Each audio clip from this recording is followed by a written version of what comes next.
Shalom, selamat malam ibu-ibu yang terkasih di dalam nama Tuhan Yesus. Kita bersyukur malam hari ini kita boleh kembali menaikkan setiap pujian kita, doa kita kepada Tuhan. Mari kita bersama-sama bersaat teduh, kita sama-sama berdoa. Bapa di dalam surga, terima kasih buat malam hari ini kami kembali boleh menaikkan pujian kami dan doa-doa kami kepadamu Tuhan. Dan kami siap diberkati oleh firman Tuhan. Kiranya Tuhan memberkati malam hari ini dalam renungan malam kami Bapa, supaya kami boleh terus kuat di dalam iman kami dan kami boleh bertumbuh di dalam pengenalan kami akan Engkau. Terima kasih Bapa, di dalam nama Tuhan Yesus kami berdoa dan bersyukur. Amin. Roh-Mu yang hidup penuhiku, mengalir dalamku.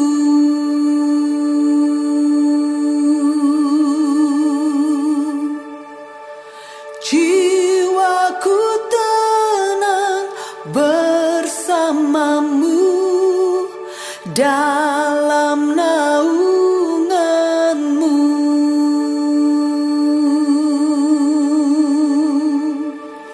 Ku buka hati untuk jamahanmu, berserah penuh di hadiratmu. Kau ambil alih seluruh hidupku, di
kekudusan. Seluruh surga sujud menyembahmu. Ku tersungkur dan berseru, ku datang Tuhan dalam hadirat-Mu, berhias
Mari kita berdoa. Bapa dalam surga, kami siap untuk mendengarkan firman-Mu. Berkata-katalah kepada kami Bapa, supaya kami boleh semakin mengerti tentang Engkau Bapa. Kami boleh mengerti tentang Roh Kudus yang ada, yang Tuhan berikan bagi setiap kami. Terima kasih Bapa di dalam surga, di dalam nama Tuhan Yesus kami berdoa dan bersyukur. Amin. Shalom saudara-saudara yang dikasihi Tuhan Yesus Kristus. Selamat hari Minggu, salam sejahtera buat saudara semua dimanapun saudara berada. Damai dan sukacita oleh Roh Kudus melimpah senantiasa dalam hati dan kehidupan saudara semua. Ayat renungan saat ini terdapat di dalam Kisah Para Rasul pasal 2 ayat yang keempat. Tertulis demikian, maka penuhlah mereka dengan Roh Kudus. Lalu mereka mulai berkata-kata dalam bahasa-bahasa lain, seperti yang diberikan oleh Roh itu kepada mereka untuk mengatakannya. Saudara yang dikasihi Tuhan, ketika para murid dan semua pengikut Kristus berkumpul di sebuah rumah di Yerusalem dan dipenuhi dengan Roh Kudus, kepada mereka diberikan karunia untuk berkata-kata dengan bahasa-bahasa lain, seperti yang diberikan oleh Roh Kudus kepada mereka. Peristiwa dipenuhinya mereka dengan Roh Kudus bertepatan dengan hari raya Pentakosta, yaitu sebuah perayaan yang diadakan pada hari ke-50 setelah Paskah. Hal ini bukanlah suatu kebetulan, tapi ada maksud Tuhan, karena pada saat itu ada banyak orang dari segala bangsa berkumpul di Yerusalem, sebab Yerusalem menjadi pusat penyembahan kepada Tuhan pada waktu itu. Sehingga penuhnya mereka dengan Roh Kudus menunjukkan kepada kita mengenai rencana Tuhan untuk menyelamatkan bangsa-bangsa yang lain juga. Dalam Kisah Para Rasul 2 ayat 9-11 tertulis mengenai orang-orang mana saja yang datang ke Yerusalem pada waktu itu. Saya akan membaca Kisah Para Rasul 2 ayat 9-11. Kita orang Partia, Media, Elam, penduduk Mesopotamia, Yudea dan Kapadokia, Pontus dan Asia, Frigia dan Pamfilia, Mesir, dan daerah-daerah Libya yang berdekatan dengan Kirene, pendatang-pendatang dari Roma, baik orang Yahudi maupun penganut agama Yahudi, orang Kreta dan orang Arab. Kita mendengar mereka berkata-kata dalam bahasa kita sendiri tentang perbuatan-perbuatan besar yang dilakukan Allah. Saudara yang dikasihi Tuhan, peristiwa pada hari Pentakosta merupakan karya Tuhan untuk memakai para murid menjangkau jiwa-jiwa dari berbagai suku bangsa dan bahasa. Mereka dipenuhi Roh Kudus dan diberikan karunia untuk berkata-kata dalam bahasa-bahasa lain, agar dapat memberitakan firman Tuhan kepada banyak orang dari berbagai bangsa. Beberapa hal yang menjadi pesan firman Tuhan buat kita semua di hari raya Pentakosta ini adalah, yang pertama, diperlengkapi dengan Roh Kudus merupakan kehendak Tuhan bagi kita semua orang-orang yang percaya kepadanya.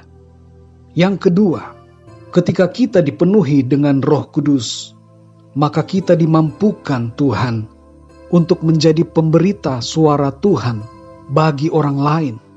Dan yang ketiga, kepada kita yang percaya diberikan karunia Roh Kudus yang berbeda-beda untuk dipakai menjala manusia dan untuk pembangunan tubuh Kristus, yaitu jemaat Tuhan. Berkata-kata dalam bahasa-bahasa lain merupakan karunia dari Tuhan untuk menjangkau jiwa-jiwa dari bangsa-bangsa lain, sebab para murid pada waktu itu tidak bisa berbahasa dalam bahasa bangsa-bangsa lain, sedangkan kabar keselamatan di dalam Kristus itu harus diberitakan dan harus sampai kepada bangsa-bangsa lain juga. Saudara yang dikasihi Tuhan, saudara dapat berdoa kepada Tuhan, meminta agar dipenuhi dengan Roh Kudus, dan mintalah kepada Tuhan karunia-karunia yang saudara rindukan. Dan kalau saudara sudah menerima karunia-karunia dari Tuhan, Pakailah itu untuk pelayanan. Pakailah itu untuk pemberitaan kabar sukacita, kabar keselamatan, kabar Injil Kristus kepada semua orang. Dan kita semua juga perlu memahami bahwa karunia-karunia Roh Kudus ada bermacam-macam, dan karunia itu diberikan kepada kita masing-masing berbeda-beda, namun dengan tujuan keselamatan jiwa-jiwa. Dalam 1 Korintus 12 ayat 28 tertulis, "Dan Allah telah menetapkan beberapa orang dalam jemaat, pertama sebagai rasul, kedua sebagai nabi, ketiga sebagai pengajar, selanjutnya mereka yang mendapat karunia untuk mengadakan mujizat, untuk menyembuhkan, untuk melayani, untuk memimpin, dan untuk berkata-kata dalam bahasa roh." Saudara yang dikasihi Tuhan, sekali lagi berdoalah, minta kepada Tuhan agar Tuhan memenuhi saudara dengan Roh Kudus-Nya.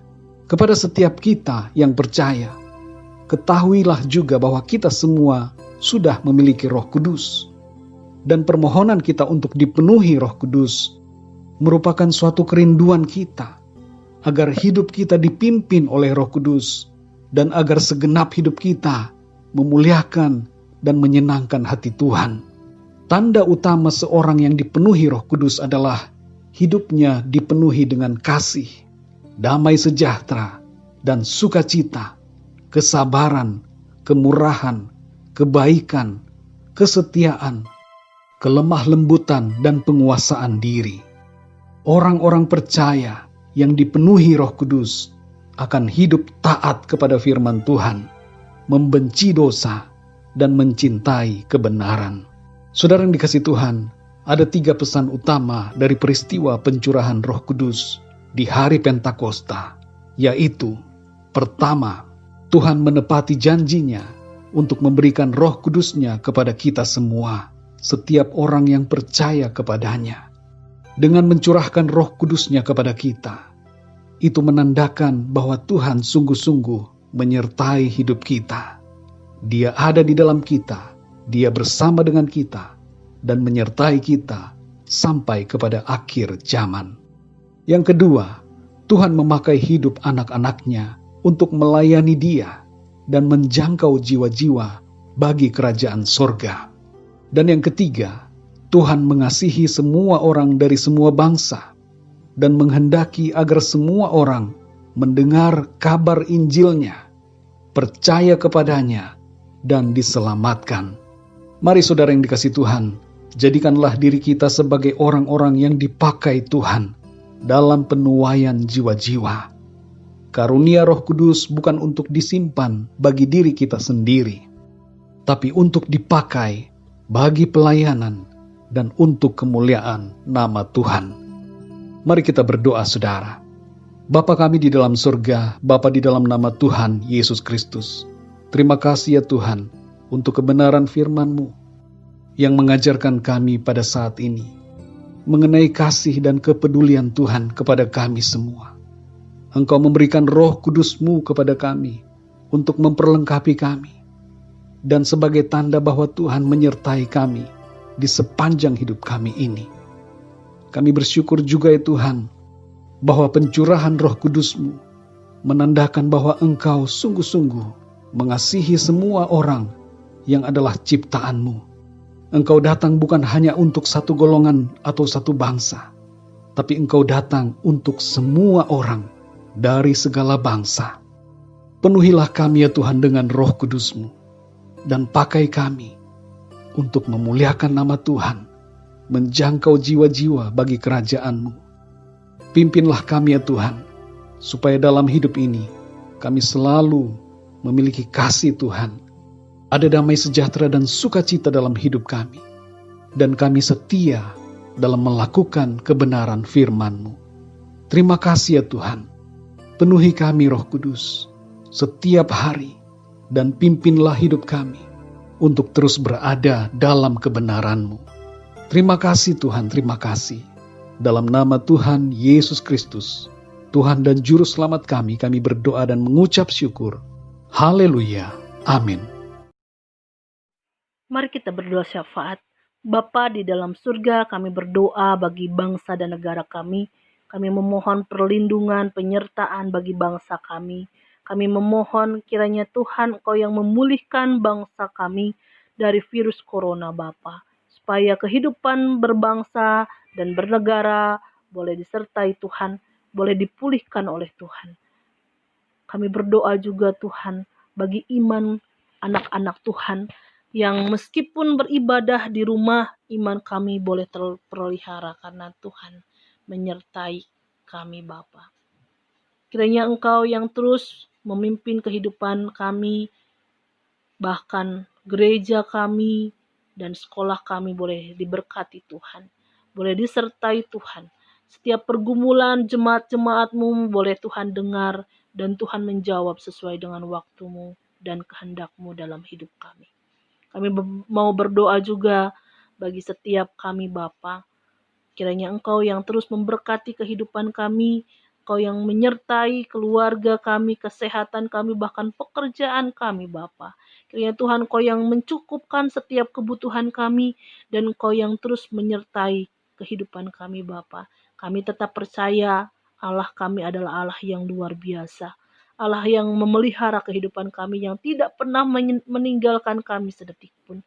Bahkan Roh Kudus yang sudah tinggal di dalam hidup kami. Kami bersyukur Bapa, kami boleh mengerti kebenaran yang ada dalam kehidupan kami. Terima kasih Bapa dalam surga, biarlah kami boleh terus berjalan di dalam iman kami kepadamu. Kami boleh terus bertekun di dalam keselamatan kami kepadamu Bapa. Terima kasih Bapa dalam surga untuk segala kebaikan pemeliharaanmu dalam kehidupan kami dan keluarga kami. Di dalam nama Tuhan Yesus kami berdoa dan bersyukur. Amin. Kita naikkan doa Bapa kami. Bapa kami yang di surga, dikuduskanlah nama-Mu. Datanglah kerajaan-Mu. Jadilah kehendak-Mu di bumi seperti di sorga. Berikanlah kami pada hari ini makanan kami yang secukupnya, dan ampunilah kami akan kesalahan kami, seperti kami juga mengampuni orang yang bersalah kepada kami. Dan janganlah membawa kami ke dalam pencobaan, tetapi lepaskanlah kami daripada yang jahat. Karena Engkaulah yang empunya kerajaan dan kuasa dan kemuliaan sampai selama-lamanya. Amin.